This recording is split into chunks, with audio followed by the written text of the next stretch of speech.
Careers Fair is really about finding your own pathway to success. There's not a traditional pathway for anyone, and we wanted our Takoma Park residents to have different pathways to education, different pathways to job opportunities, and even just improvement to your personal development. So our resource partners today are here to share their information that really help you in your own personal pathway to success. We definitely have food, free food. We definitely have music, but we also have some services. We're doing mock interviews. So if you've been in an industry for 15 years and you're thinking about transferring to something different, you can practice interviewing here, and we have staff here that can help you with that. We also have resume review. So if you are, again, either starting out or transitioning and you want another set of eyes on your resume, we can do that too. Identity is a nonprofit that works in Montgomery County. We serve over 3,000 youth in the area every year. We provide a variety of services. We actually take pride in our holistic approach. Among some of the stuff that we do is mental health treatments that are free. I'm a GED instructor, so we help people get their GED. And in a variety of providing these services, we're hoping to kind of cover all bases so that a person can live to their full potential. We serve clients anywhere from 10 to 26 in the county, and again, it's totally free. Co-Partners is Montgomery County's first coding academy. We specialize in workforce training and also coding for students who are taking a non-traditional path. Maybe they're waiting for college, maybe they've decided to take a gap year before starting college. So our school really focuses on hands-on experience that they can go to the workforce, because when we go through our classes, they're given a real-life project rather than homework. WorkSource Montgomery helps individuals with disadvantaged backgrounds lead to employment and job placement assistance as well as training. We have a Young Adult Opportunities Program. We assist them ages 16 to 24, and we also have an adult program 18 and up. So College Living Experience is a company that's been around for 30 years, providing supports to young adults with varying disabilities. We have 6 centers across the United States, and we have one here in Rockville, Maryland. We provide academic support and tutoring, independent living support, social programming, and career development while they're with us. They'll typically go to the schools that are near the center. So my students are typically attending Montgomery College, located in Rockville, Maryland. They can also attend universities at Shady Grove, which is also close to us. We offer English tutoring services for immigrants, people who couldn't get their high school diplomas. We offer GED classes, computer classes. We have an ESL classroom program for immigrants. We have conversation classes. So we offer a number of different services for our students. The partners here are definitely workforce and education, but there are alternative organizations. We even have Starbucks. Now, Starbucks, you can of course have a job there, but they provide 100% paid for college education. And it's online, and it's a partnership with the University of Arizona. But you can literally work for Starbucks during the day or night and still get your degree, and they pay for it flat out. There's a wide range of employment. We do industry recognized credentials based on those employments. It could be IT certification, it could be IT jobs, it could be administrative jobs, it could be construction. All kinds of jobs we have at WorkSource Montgomery. Mainly we want to make sure that they're going to be able to be safe in the community, as well as want to partner with us, and then we'll go put them through an admissions process, get to meet them, and make sure that we're going to be the best fit for each other. Our students live in 2-bedroom apartments in the community, so they're living in the apartments. We're providing independent living support.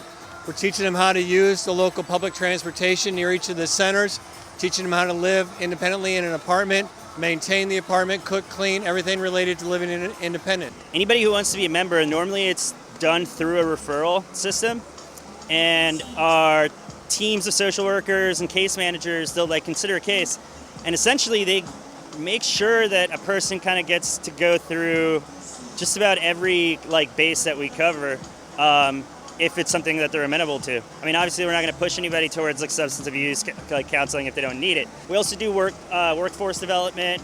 ESOL is a big one. It's a really important one. Yeah, so we have a lot of clients that are recently arriving to the United States, and having a free place where they can take English classes is pretty awesome, if you ask me. The two primary demographics are adults in the county that, for whatever reason, couldn't finish their high school diploma and need help moving up, and also immigrants who came to the United States trying to get a better life, but need English or other kind of educational services in order to move forward. We have someone from 19, 20 who is still in college, and also someone who is 50 who used to work in the financial industry, and now he's looking for a career change or maybe something to empower his position. As we know, everything is becoming more technology focused, and every industry is going to be a tech industry. Whether you're doing coffee, everybody uses, a credit card service, or if you are in the medical industry, all of the database is going to be managed by technology. So it just helps if you know only the fundamentals. You don't have to become a coder, which is what we tell our students. Once you have the foundation, it's like learning your ABCs. You can read history books. You can also read comic books. So everything you can do is part of the coding language, but you don't have to be, a dedicated coder for 8 hours a day in front of a computer. We really target people who are underrepresented in tech, meaning women and people of color, military veterans. We had a student who, had a hearing disability who was able to take our classes. So it's really up to the individual to see if this is the right career or learning experience. And we start very slow by just having a 5-day class. And the first class is always free for our students to just test it out before you commit any money or time. We would love to take it to the Crossroads. This is our pilot version because it's the first year. So we're seeing how it works. We're seeing if it's helpful to the residents. And from there, we'll plan for the next. Our next endeavor and our next kind of outreach event is really going to be about our small businesses. We've already started classes because a small business doesn't always have a storefront. Sometimes you work inside of your home, and sometimes you don't have a space. So we've already started doing monthly classes around starting your business, business marketing, social media, and our next kind of community-based outreach is really going to be to the businesses that are storefronts. So we'll provide resources for them to make sure their businesses are growing and growing strong.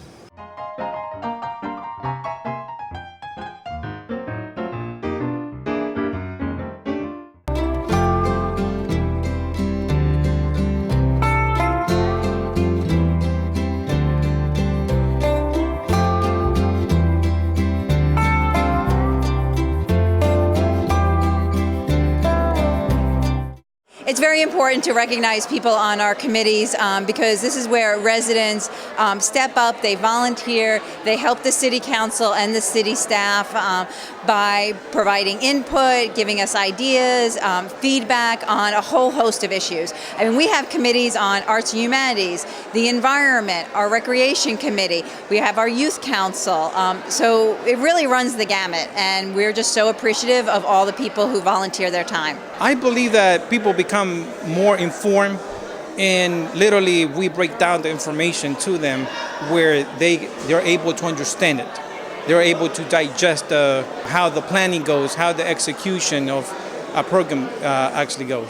I think it's really important for me and other members of the community to understand really what our police department is like and kind of keep people abreast of the really positive changes that are going on in our police department now with our new chief. One of the things that I brought to his attention was to ask if it could be possible that we adopt the idea from House Bill 1016 that was passed in 2016 that allows complaints from the community to be mediated as opposed to going into the police disciplinary board.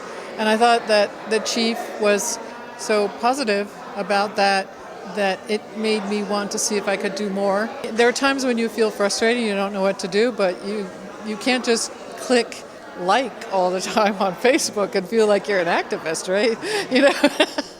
Doesn't do any good. And then I get to meet people that I never would meet before, ever. And I think it's really about getting to know people in the community that I would never cross paths with otherwise. It's important to know what's going on in the city, who's doing it, and how we can make them better as far as being a part of all that Takoma Park is. It's usually once a month that somebody is coming up with a new business idea and they want to pass it by the board, or simply if there's nothing happening that month, then you're not working that month. But usually it's reading the minutes from the previous meeting, knowing what we're going to discuss on this meeting, and most assuredly helping the new business owner be able to blend into Takoma Park correctly. It's camaraderie with the people that you meet. It's camaraderie with the people on the board with you.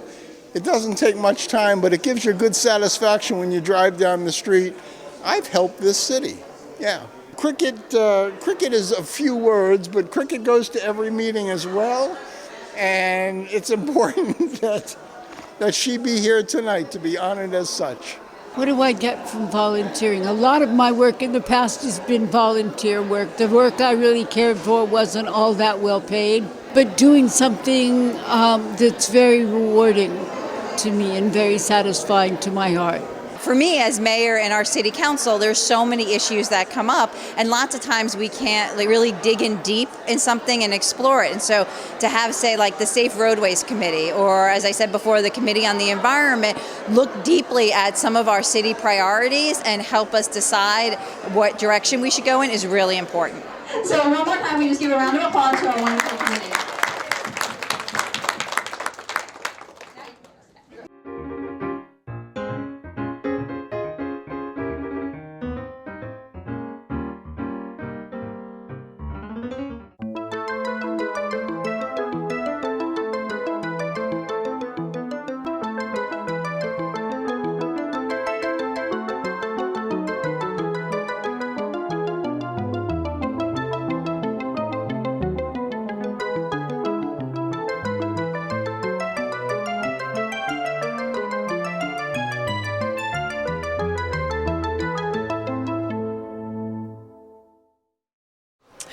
I have on display an installation piece that I call Paper or Plastic. It's about a 15-foot hanging installation made out of newspaper sleeves for both the Washington Post and the New York Times. And they're all fused into kind of flag-like flat shapes. And they are part of this show because the artists in this show did a workshop about evolution about a year ago. And we were talking about how slight changes in DNA can affect small changes or large changes over time. And so we're trying to figure out how to manifest that in art. And as I looked at all of these newspaper sleeves, I realized that the color changes slightly, I think because they're recycled. But they still try to maintain them within certain color ranges. So I collected them over the course of a year and started thinking about all of those color changes and how people probably don't notice them when they see them every morning, but when you put them all together, you start to see the progression. So I fused them into this series so that you could see what the large range of color is and ponder that a little bit. And then also I arranged all of the flag-like fused pieces with spacers that are used straws, plastic straws, because there is this ongoing environmental issue around straws, plastic straws being bad for the environment. But I have a friend who has ALS, and she is unable to drink without a straw, and she can't use a paper straw, and she can't use a metal straw. So she has to use a plastic straw, even though they are, people don't think they're good for the environment anymore. And she feels bad about that, but it's what she has to do. So it was part of raising awareness about that as well. And they come in a lot of different colors, so I intersperse them in between the pieces. So that's about paper or plastic as well, about choices we make that affect the environment incrementally sometimes, and in other ways, in big ways other times. Well, my work is dealing with an energetic aspect of evolution, the evolution within us. I'm interested in painting landscapes of emotional states, and I'm working with layers and layers of patterns and keeping in mind the colors associated with the energy centers in the body, the chakras. So This piece gave me a bit of a problem. I really didn't like it while I was working on it, and I still, from afar, don't really like it. But if you stare at it, you like it a little bit more. And I ended up calling it light water as opposed to heavy water as a meditation on peace. And the opposite of heavy water making bombs. So the inspiration for the circles came from, I tried to attend this Vespers service at All Souls Unitarian Church, which is right around the corner from my house in Columbia Heights. And once a month, the second Wednesday of every month, they have a Vespers service that's based on a monastic French tradition that has repetitive chants. And back like in February, one of the chants was, I am a circle, I am healing you, you are a circle, you're healing me, unite us and become one. So that's a motivation factor to use the circles. These are ink paintings on a surface called Yupo. A Yupo is a plastic paper. Basically, it's a sheet of polypropylene. So the ink makes really interesting patterns on it. And everything that I do is inspired by science. So this whole show is basically inspired by a workshop that I did last year. I did a short residency in a fruit fly lab in Paris, which sounds kind of bizarre and random, but yeah, so I was the artist in residence in a fruit fly lab in Paris where they were studying questions of evolution. So, for example, this piece is actually fruit fly embryos. So one of the things that really interested me was the idea that you could look really closely at tiny little creatures like a fruit fly or, even a single-celled creature and learn a lot about evolution in a way that links it to, humans or just, like any kind of animal or plant on the earth. We're all subject to evolution. So just fascinating to see how scientists can start with something so small and extrapolate so much from it.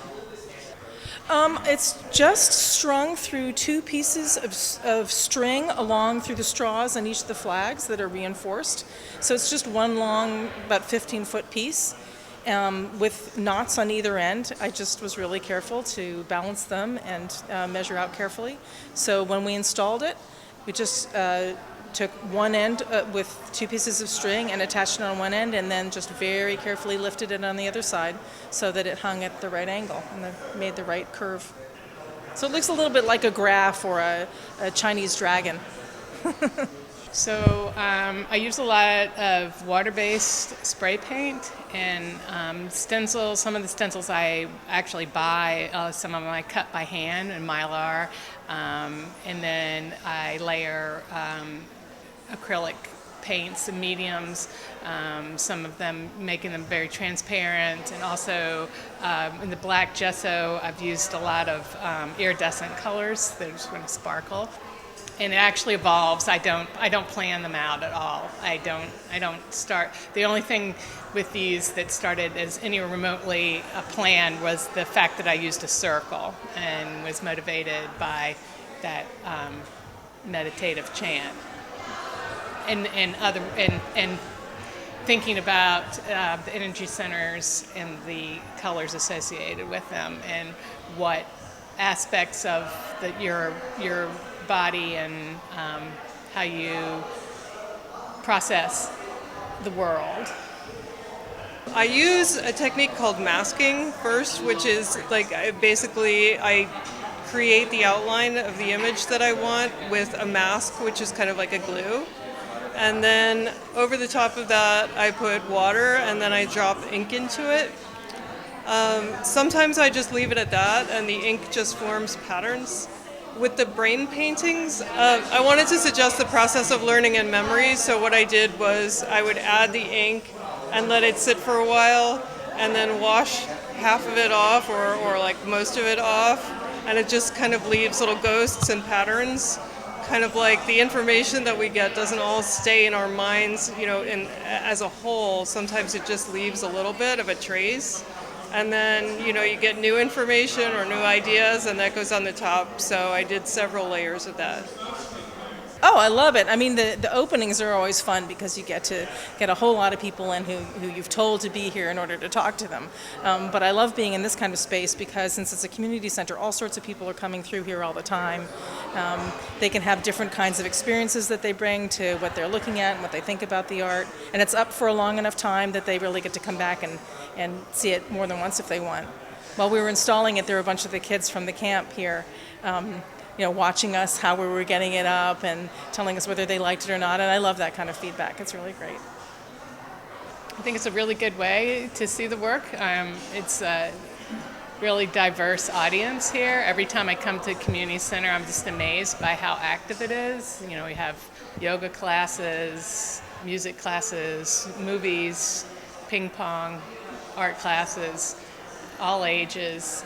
So in many ways, more diverse audience than a commercial gallery. I think a lot of people are inhibited sometimes going into commercial galleries, and this is meeting people where they are.